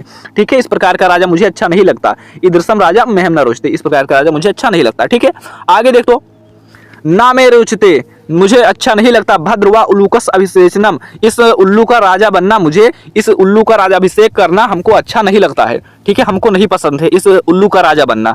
ठीक है, आक्रुद्धस्य मुखम पस इसका मुख देखो, आक्रुद्ध मतलब जब क्रोधित नहीं है, तो जो है कथम क्रुद्धो भविष्यत तो तब कैसा होगा जब यह क्रोधित होगा। अभी इसका मुख देखो ऐसा है, तो जब यह क्रोधित होगा तब इसका मुख ऐसा होगा, है ना। और उसके बाद में क्या बोला, सा एवं मुक्ता और उसके बाद में ऐसा कहकर कि महम ना रोचते मुझे नहीं अच्छा लगता, मुझे नहीं अच्छा लगता, ऐसा बोलते बोलते क्या हुआ, इति बिरुवन यानी ऐसा चिल्लाता हुआ आकाश से उत्पतत आकाश में उड़ गया। ठीक है, तो जो है कौवा था उन्होंने क्या कहा कि ऐसा राजा महम न रोचते मतलब ऐसा राजा हमें नहीं पसंद है, महम न रोचते हमें नहीं पसंद, मुझे नहीं अच्छा लगता। इति बिरुवन यानी ऐसा, बिरुवन मतलब होता है चिल्लाता हुआ। ठीक है, तो ऐसा चिल्लाता हुआ ऐसा कहता हुआ आकाश यानी आकाश में उत्पतत यानी कि उड़ गया। ठीक है, चलो यहाँ तक क्लियर है ना। तो उसके बाद क्या हुआ, अब सोचो तुम राजा बनने जा रहे हो और तुम्हारा राजाभिषेक हो रहा है, तभी जो है एक आदमी की वजह से तुम राजा नहीं बन पाते हो, तो उस आदमी पर कितना गुस्सा लगेगा। तो उल्लू को भी गुस्सा लगा और उल्लू को अभी यानी उल्लू भी जो है उत्थाय मतलब उठकर एनमन धावत उसके पीछे जो है दौड़ पड़ा। तो उल्लू भी उठकर जो है उसके पीछे दौड़ पड़ा।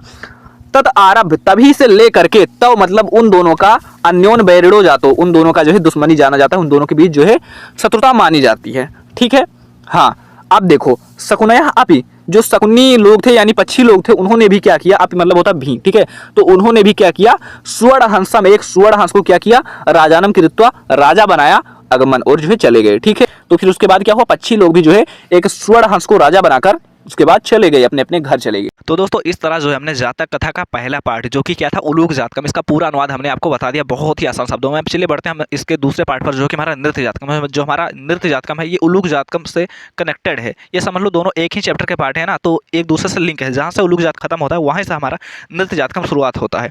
ठीक है, चलो चैप्टर पर बढ़ते हैं, लेकिन उससे पहले मैं आपको बता दूँ, अगर आपको फ्री में नोट्स चाहिए, फ्री में PDF चाहिए, फ्री में मॉडल पेपर चाहिए, इस क्लास का पूरा PDF चाहिए, तो डिस्क्रिप्शन में आपको लिंक मिल जाएगा टेलीग्राम चैनल का, और व्हाट्सएप ग्रुप पर जाकर ज्वाइन कर लेना। वहीं पर आपको सारी चीज़ें मिलेंगी। व्हाट्सएप ग्रुप पर पहले की चीज़ें नहीं मिलेंगी, लेकिन टेलीग्राम चैनल पर आपको पहले की फाइल भी मिल जाएंगी, तो इसलिए दोनों को ही ज्वाइन कर लेना, टेलीग्राम चैनल को पहले ज्वाइन कर लेना। ठीक है, चलो शुरू करते हैं जो हमारे चैप्टर है नृत्य जातकम। अगर आप इसका संदर्भ लिखना चाहते हैं तो आप सभी लोग इसका संदर्भ भी लिख सकते हैं कि प्रस्तुत गद्यांश हमारी पाठ्य पुस्तक के संस्कृत भाग के या संस्कृत दिग्दर्शिका के जातक कथा नामक पाठ के नृत्य जातकम नामक शीर्षक से अवतरित है। नहीं तो आप आसानी से ये लिख दीजिएगा कि प्रस्तुत संस्कृत गद्यांश हमारी पाठ्य पुस्तक संस्कृत दिग्दर्शिका के जातक कथा नामक पाठ से उद्धृत है। ये भी अच्छा है, ठीक है, और उससे आसानी है, दोनों में ही एक संदर्भ जो है चल जाएगा आपका। ठीक है, चलिए तो हम समझते हैं इसका पूरा गद्यांश। यहाँ पर जो है मैंने लाइन बाय लाइन जो है लिख रखा है इसका पूरा अनुवाद जो है, ताकि आपको जब मैं PDF दूँ तो आपको कोई दिक्कत ना हो। उसके नीचे आपको हिंदी भी इसकी मिल जाया करेगी। ठीक है, सभी लोग इसकी हिंदी भी पढ़ लीजिएगा जब आपको इसका PDF दूंगा। वैसे आपको इसकी जरूरत पड़ेगी नहीं, क्योंकि इतना आसानी से आपको बताने वाले हैं, पूरा चैप्टर आसानी से दिमाग में फिट हो जाएगा। चलिए, अतीते प्रथम कल्पे चतुष्पदा सिंह राजानम कुर्वन्। अतीते प्रथम कल्पे, अतीते मतलब होता है अतीत में या फिर प्राचीन समय में। तो प्राचीन समय में प्रथम कल्प में, प्राचीन समय के प्रथम कल्प में चतुष्पदा यानी जो 4 पैर वाले थे। 4 पैर वाले कौन होते हैं, जानवर। ठीक है, तो अतीत के प्रथम कल्प में जो 4 पैर वाले थे यानी जो जानवर थे, उन्होंने क्या किया, सिंह यानी शेर को राजानम कुर्वन् राजा बना दिया। तो प्राचीन काल के प्रथम कल्प में जो चतुष्पदा थे, जो जानवर थे, उन्होंने एक शेर को राजा बनाया। ठीक है, इसका अनुवाद क्लियर है। अतीत के प्रथम कल्प में चतुष्पदा मतलब चौपायों ने या फिर जानवरों ने सिंहा राजानम कुर्वन्, एक सिंह को, एक शेर को जो है राजा चुना, यह राजा बना दिया। मत्स्य आनंद मत्स्यम, और मछलियों ने आनंद मछली को, आनंद मत्स्यम आनंद मछली को। उसके बाद में शकुनया जो पक्षी लोग थे, शकुनी मतलब होता पक्षी, तो शकुनया यानी जो पक्षी लोग थे, उन्होंने क्या किया, स्वर्ण हंसम एक स्वर्ण हंस को राजा बना दिया। ठीक है, तो क्या हुआ, प्राचीन काल के प्रथम कल्प में जानवरों ने एक सिंह को राजा बनाया, मछलियों ने आनंद मछली को राजा बनाया, और पक्षियों ने एक स्वर्ण हंस को राजा बनाया। ठीक है, अब इसके आगे क्या होता है, तस्य पुनः स्वर्ण राजहंस दुहिता हंस पोतिका अति रूपवती आसीत। उसके बाद में क्या हुआ, जो स्वर्ण राजहंस था, तस् मतलब उसकी, दुहिता मतलब क्या था, पुत्री। तो स्वर्ण राजहंस की पुत्री, जो पुत्री थी हंस पोतिका, वो क्या थी, अति रूपवती आसीत, वह बहुत ही रूपवती थी या बहुत ही सुंदर थी। ठीक है, तो इसका अनुवाद क्या हो जाएगा, स्वर्ण राजहंस यानी स्वर्ण राजहंस की दुहिता मतलब पुत्री हंसपोतिका अत्यंत रूपवती थी। ठीक है, स्वर्ण राजहंस की जो पुत्री थी हंसपोतिका, वह बहुत ही सुंदर थी। ठीक है, उसके बाद में सा यानी उस स्वर्ण राजहंस ने, तस्से मतलब उसे किसे, अपनी पुत्री को वरमदात वरदान दिया था। तो उसने अपनी पुत्री को जो है वरदान दिया था। क्या वरदान दिया था, यत कि सा वह आत्मनिश्चित रुचितम, कि वह अपने मन के अनुरूप या फिर अपने अनुसार स्वामिनम स्वामी को विरुयात इत, वह अपने स्वामी को चुन सकती है। तो उस स्वर्ण राजहंस ने अपनी पुत्री को वरदान दिया था कि वह अपने अनुसार या अपने मन के अनुसार स्वामी को विरुयात इत चुन सकती है। ठीक है, तो इसका अनुवाद आप जो है फिर से समझ लीजिए, सा तस्से वरमदात यत, तो उसने जो है उसे वरमदात मतलब वरदान दिया था कि सा आत्मनिश्चित रुचितम, कि वह अपने अनुसार या अपने मन के अनुसार स्वामीना मतलब स्वामी को विरुयात इत वह चुन सकती है या फिर चुन ले। ठीक है, तो उसने उसे वरदान दिया था कि जो है तुम अपने अनुसार किसी भी पुरुष को जो है अपना पति मान सकती हो अपने मन के अनुसार। ठीक है, तो क्या हुआ, हंस राजा, उसके बाद में क्या हुआ, जो हंसराज था, तस्से मतलब उसे अपनी पुत्री को वरम दत्ता यानी कि वरदान देकर, हंसराज ने अपनी पुत्री या उसे वरदान देकर हिमवत यानी हिमालय पर शकुनी संगे अपने पक्षियों के साथ जो है सन्निपतत इकट्ठा हो गया। ठीक है, तो हंसराज ने क्या किया, उसे वरदान दिया कि जो है तुम अपने अनुसार जो है अपने पति को चुन सकती हो। उसके बाद में क्या हुआ, हंसराज तस्से वरम दत्ता, हंसराज ने उसे जो है वरम दत्ता वरदान देकर हिमवत यानी कि हिमालय पर शकुनी संगे सन्निपतत यानी पक्षियों के साथ जो है सन्निपतत मतलब इकट्ठा हो गया। ठीक है, तो इसका अर्थ हमारा क्या होगा, क्या कि हंसराज ने उसे वरदान देकर वह जो है हिमालय प्रदेश पर या हिमालय पर जो है पक्षियों के साथ इकट्ठा हो गया, मतलब बुलाया पक्षियों को कुछ जो है, आओ देखो इसमें से तुमको कौन पसंद है, जो पक्षी तुमको पसंद हो उसको जो है उसके साथ जो है तुम शादी कर लो। ठीक है, नाना प्रकार विभिन्न प्रकार के हंस मयूर आदय, हंस मयूर आदि जो पक्षी थे, शकुनी घड़ा और भी अन्य पक्षी समागत आकर या इकट्ठे होकर जो है एकस्मिन महती पाषाण तले, एक बड़े से, महती मतलब क्या होता है बड़े से, महती मतलब होता है बड़े से, पाषाण तले, पाषाण मतलब होता है पत्थर, तो एक बड़े से पत्थर पर जो है सन्निपतत इकट्ठा हुए। तो क्या हुआ, नाना प्रकार विभिन्न प्रकार के हंस मयूर आदि और जो है पक्षी लोग जो है इकट्ठे होकर मतलब कि आकर जो है एकस्मिन महती, एक जो है बड़े से पाषाण तले सन्निपतत, एक बड़े से पत्थर के नीचे जो है इकट्ठे हुए। ठीक है, तो विभिन्न प्रकार, तो क्या हो जाएगा, नाना प्रकार मयूर आदय, विभिन्न प्रकार के मयूर आदि, शकुनी गढ़ मतलब पक्षी, तो विभिन्न प्रकार के मयूर आदि पक्षियों ने क्या किया, समागत आकर जो है एकस्मिन महती पाषाण तले, एक जो है महती मतलब बड़े से, पाषाण तले मतलब पत्थर पर जो है सन्निपतत इकट्ठा हुए। तो सभी जो है पक्षी लोग आकर जो है एक बड़े से पत्थर पर इकट्ठा हो गए। उसके बाद में क्या हुआ, हंस राजा आत्मना चित्तरुचितम स्वामिकम आगत्य ब्रूढ़यात इत दुहितरम आदिदेशा।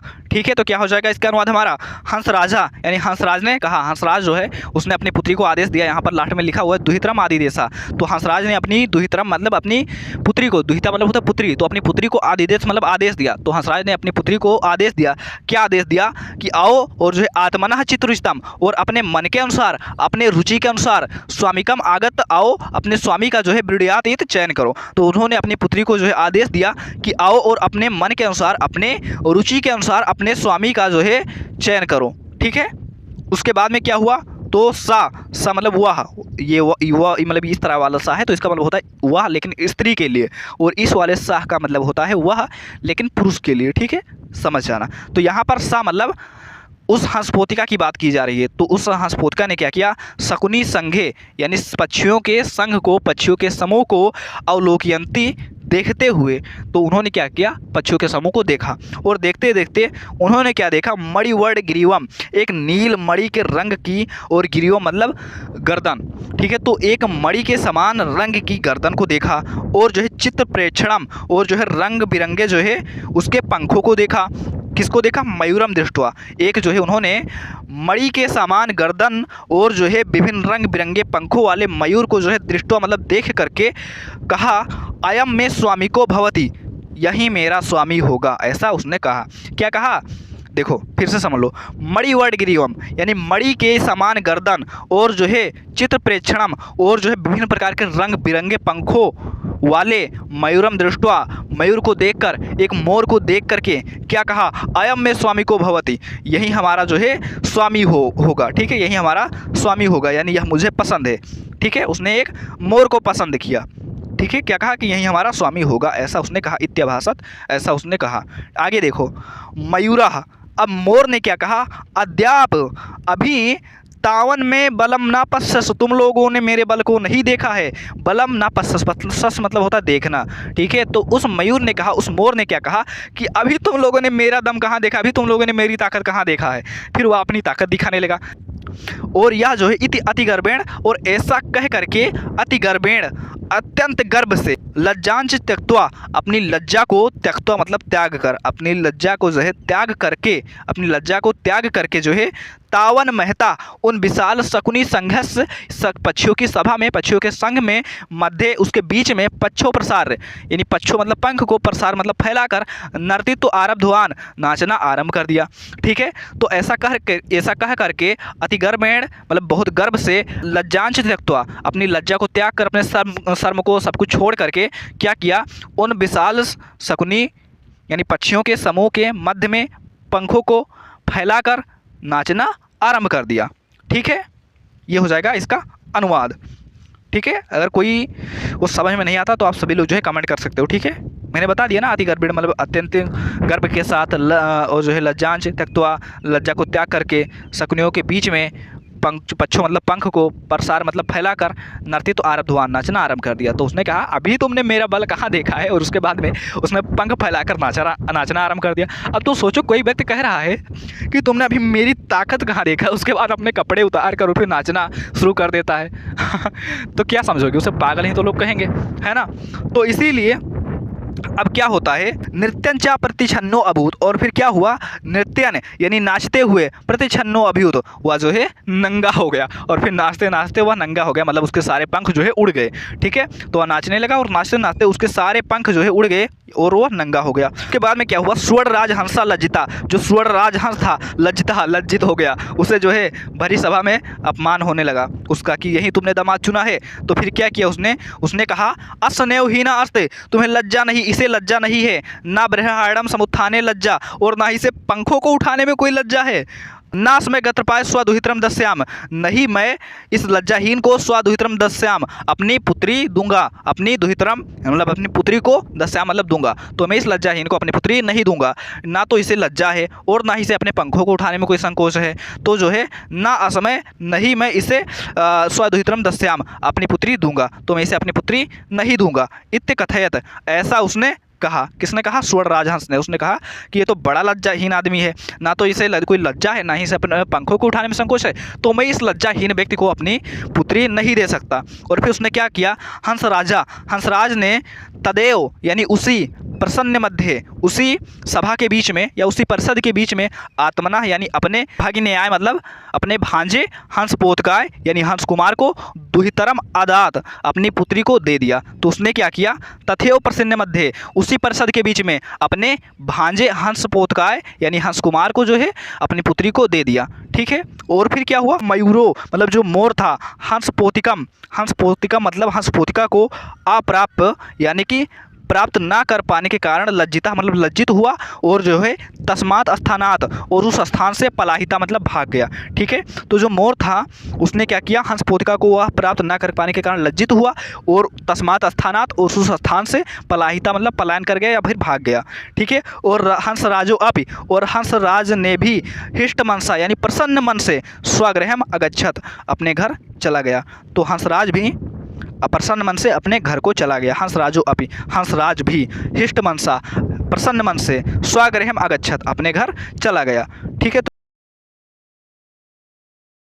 तो आज की इस क्लास में हमने जो है 4 चैप्टर खत्म कर लिए हैं। कौन कौन से? भौजो सौदार्यम, संस्कृत भाषा महत्वम, आत्मज्ञ, सर्वज्ञ और जातक कथा। ये 4 चैप्टर हमने आज खत्म कर लिए हैं 1 घंटे में। ठीक है। और कल 1 घंटे से कम की ही क्लास होगी जिसमें हम महामना मालवीय, सुभाषित तत्वज्ञानी और जो है पंचशील सिद्धांत, ये 3 चैप्टर खत्म कर रहे होंगे। तो उसको देखने के लिए चैनल को सब्सक्राइब कर लेना और बेल आइकन को ऑल पर सेट करके रखना, ताकि जो है नोटिफिकेशन आपको पहुँच जाए जब क्लास आए।